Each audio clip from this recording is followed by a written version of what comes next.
some vintage Hollywood productions don't feel like movies. They have the sensation of bills. Classics that never go out of style. Off-screen, music, difficult dates, collisions, unexpected deaths, breakdowns, and illness. No mythology, just a dossier of names, roles, and timelines, and a pattern that gets deeper the longer you look. The Wizard of Oz, 1939. This fairy story appears flawless only on screen. Off camera, it carries a dark ledger.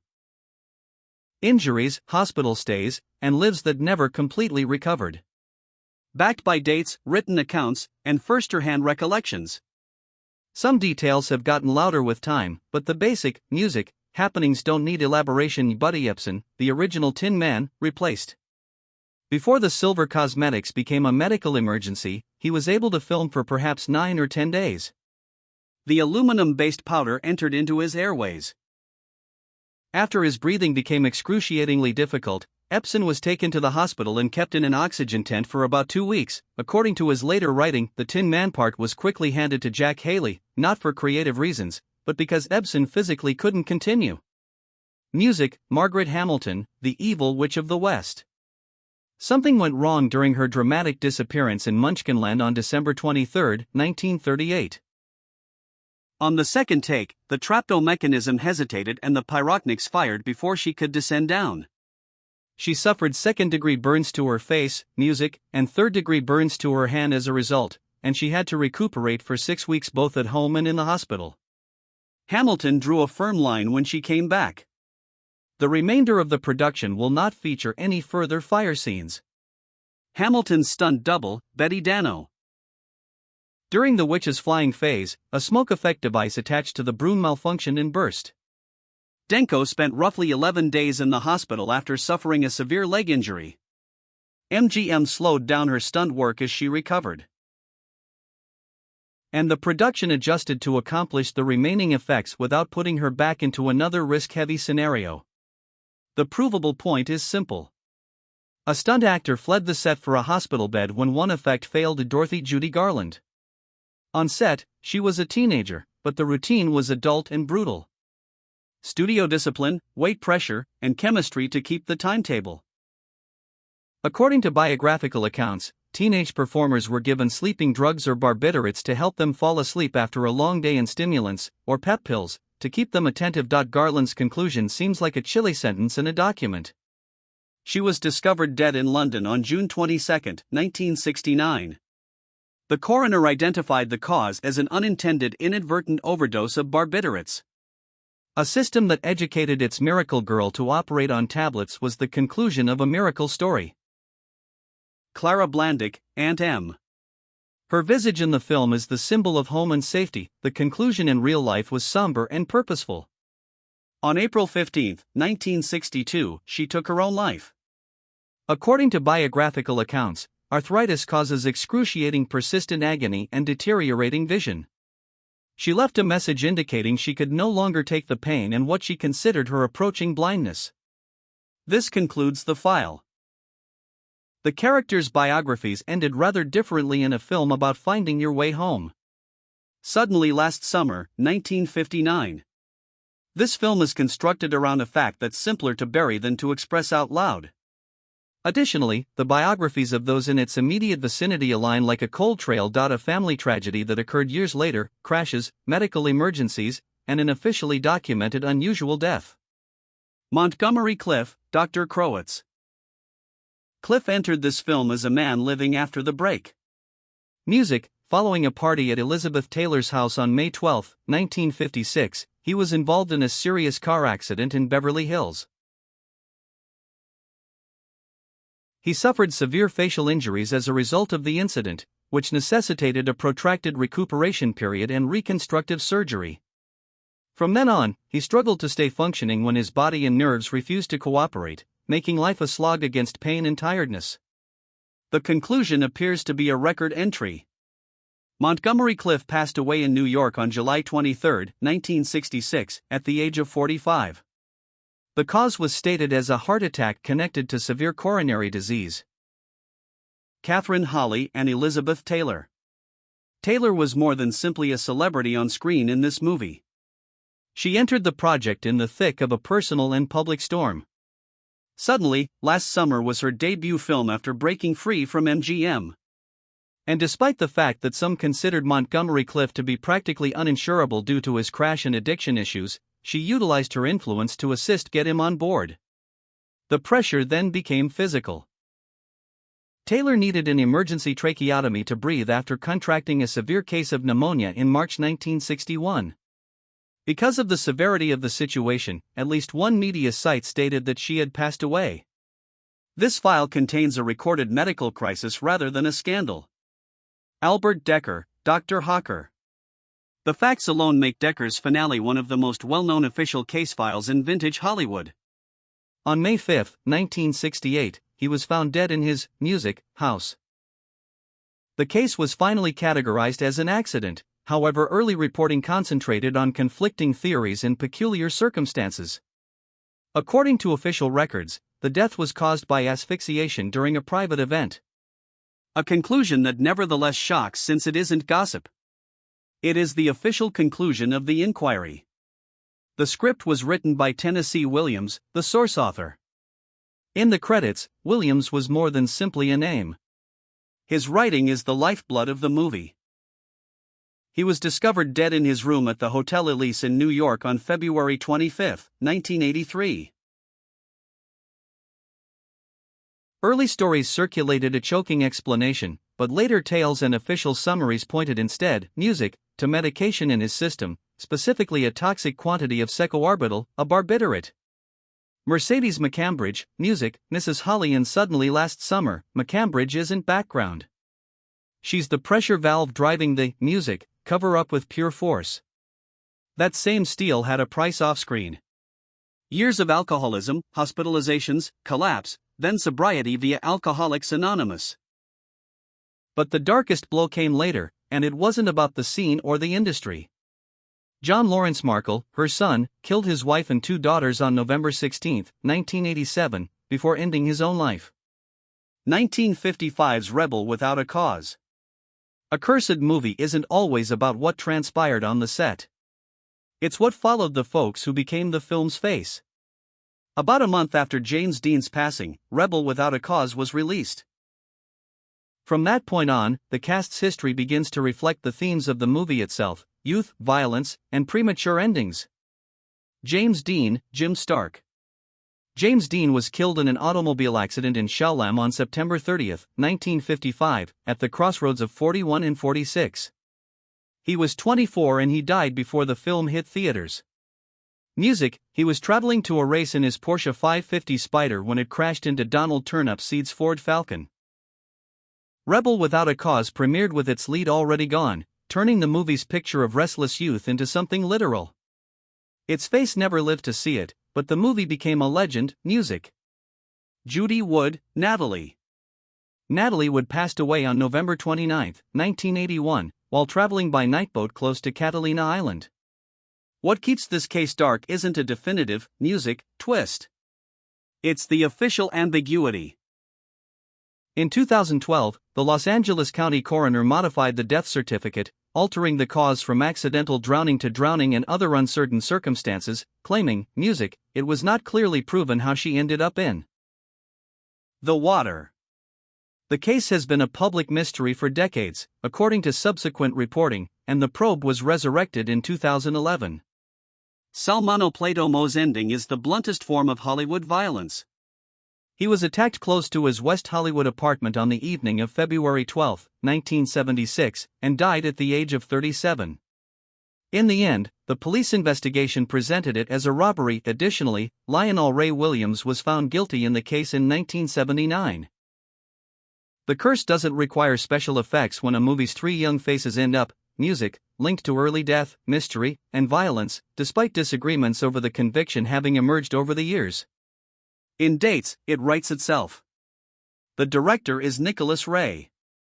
Nicholas Ray didn't merely direct Rebel without a reason. He manufactured its vibe. He pushed the film toward rawness. In a world where teenagers cannot be translated by adults and where every fight feels personal due to the camera's near proximity, his name is important in this area of the cursed timeline because of this. The movie's emotional temperature comes from him. His demise became a medical countdown off-screen. He received a lung cancer diagnosis in November 1977, had intensive treatment, and passed away in New York on June 16, 1979. In the context of Rebel, the irony is incisive. The director who made youth look frail and ephemeral didn't receive a graceful late chapter. Instead of using Hollywood terminology, his story ends in a hospital, Hopper Dennis, bit part. Hopper is Rebels' lengthy echo since the insurrection didn't stop with the credits. He was detained in July 1975 for driving recklessly and fleeing an accident scene. By 1983, he underwent drug rehab. Music. And in 1984, he had a reported beginning spiral so severe he wandered into the Mexican forest dazed, concluding in months of treatment.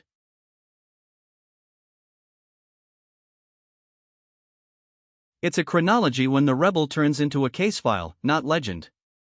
Ben-Hur in 1959. This movie is a monument of scale that is still difficult to duplicate. The music's appeal stems from its icy logic. The production continued. The film remained rolling even after the man driving it was gone, with J.J. Cahn taking over Zimbalist's producing duties for the last months of filming, music, and post-production. The largest reward for the film came after his passing. Zimbalist's wife, Mary Zimbalist, accepted Zimbalist's Oscar on his behalf, and Ben-Hur won Best Picture, Music. Joe Cannad doubled Ben-Hur in the chariot race. The chariot, music. Race appears like the camera recorded a tragic moment. Thus, the long-standing rumor that a stuntman died on screen, despite the fact that the confirmed record shows otherwise. The most well-known event involves Joe Cut, and no one was killed. During the race, he was flung from the chariot in the split-second mayhem of the run. People continue to relive the unthinkable moment. The conclusion wasn't fatal, but it was real. He needed 4 stitches for a cut on his chin, and the video was preserved in the finished product. Quinty Zaris and Jack Hawkins. Hawkins's post-film setback was neither a crash nor a controversy. It was a diagnostic that for an actor might seem like a sentence. Music. He had a throat cancer diagnosis in December 1965. And in January 1966, he underwent a laryngectomy, the removal of his larynx, destroying his natural voice. It lands particularly hard in Ben-Hur's context. One of the most identifiable voices of the time later vanishes in the most literal way in this picture, which is based on enormous power in voice, music. Stephen Boyd, Lasala on film. Boyd is a force of pure, dangerous, athletic, and sharp. The kind of foe who makes the whole epic feel personal. Masala isn't just a villain. He's the motor of the film's most savage fight, and Boyd plays him like a guy made of steel. Off camera, the chronology is brutally brief. After suffering a heart attack, Stephen Boyd passed away in Northridge, Los Angeles, on June 2, 1977. He was 45, an age where most stars are settling into their late prime, not fading from the record. Kathy Tirsa O'Donnell. Music. Because of her subdued, almost domestic role, the conclusion feels colder. After a protracted fight with cancer, Kathy O'Donnell passed away on April 11, 1970. A brain hemorrhage linked to malignancy is described in several publications. It is a harsh fact that erases a future. It is neither a legend nor a hearsay. And when one picture features a producer who dies mid-production, a near-fatal moment embedded in its most famous scene and other heavy ends around its cast, the sense of a chain forms on its own. 1956 The Conqueror. Music. Due to rumors, several movies are referred to as cursed. Numbers led to the Conqueror's designation. According to a 1980 People study, 46 of the approximately 220 cast and crew members perished in 91 eventually acquired cancer. The film shot at St. George, Utah, downwind of the Nevada test site. Thus, while the statistics are accurate, there is ongoing discussion on the precise etiology of each instance. Jen Gaskin, Tamujan, and John Wayne. Wayne became the major name people point to when they talk about the Conqueror's shadow because he wasn't supposed to be frail. He was Hollywood's hardest image. Yet in 1964, physicians diagnosed lung cancer and he went through significant surgery. Then came June 11, 1979, the last date. Wayne died at 72 at UCLA Medical Center from stomach cancer. Smoking was a substantial risk.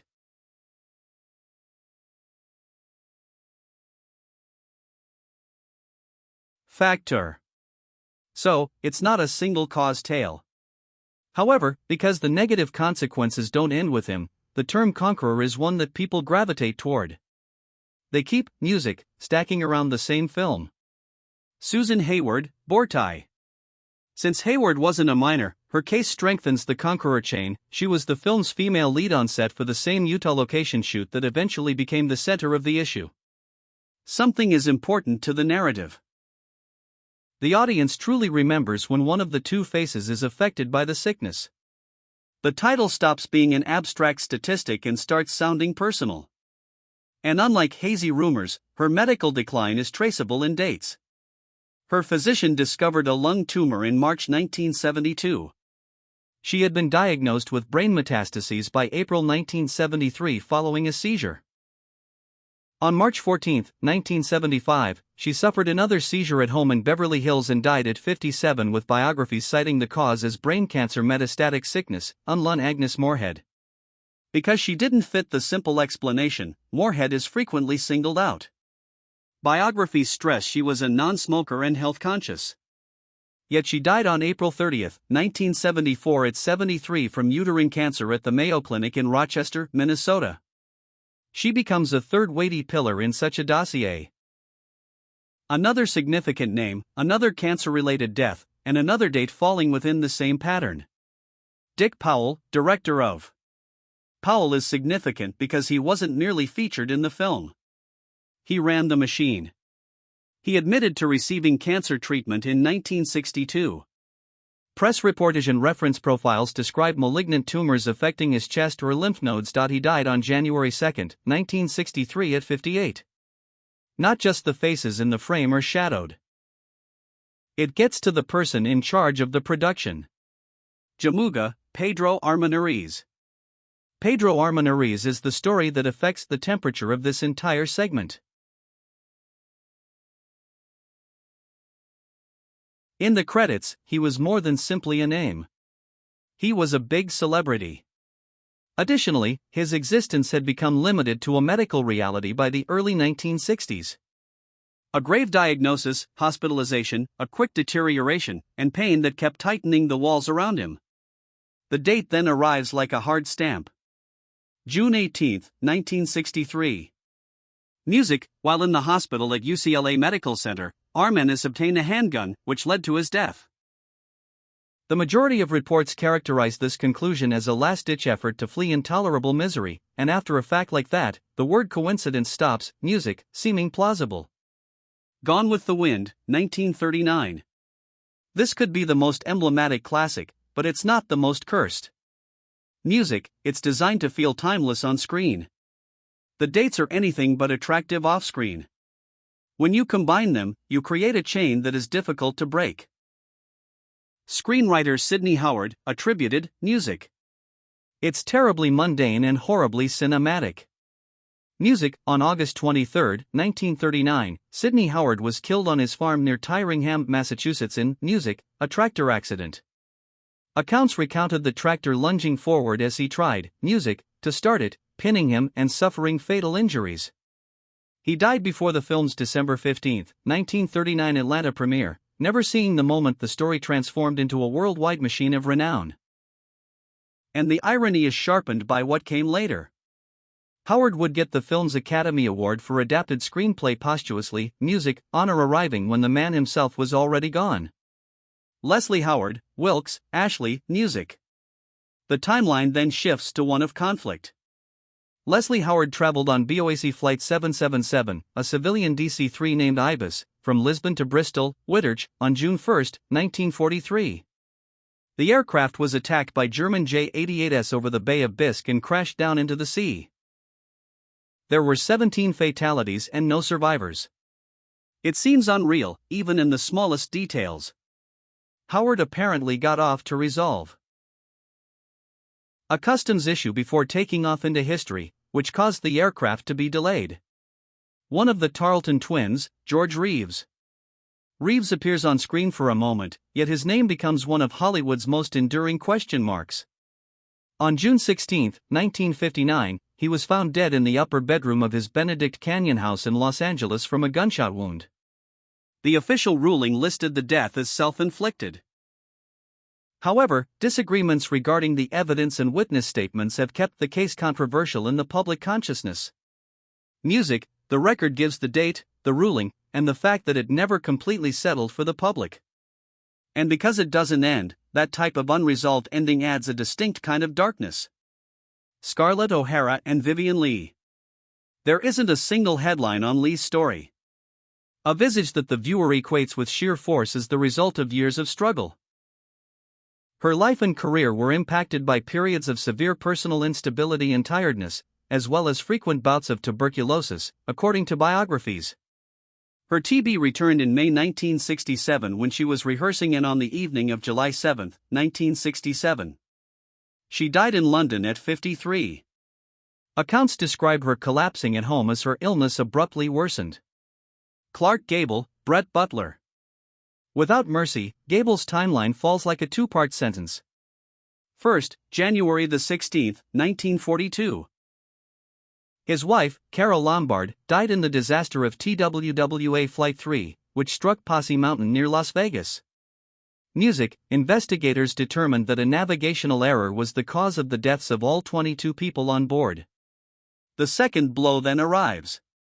On November 6, 1960, Gable had a heart attack, stayed in the hospital, and passed away in Hollywood Presbyterian Hospital on November 16, 1960, music, at the age of 59. According to reports at the time, he appeared to be doing better before experiencing a final, abrupt decline.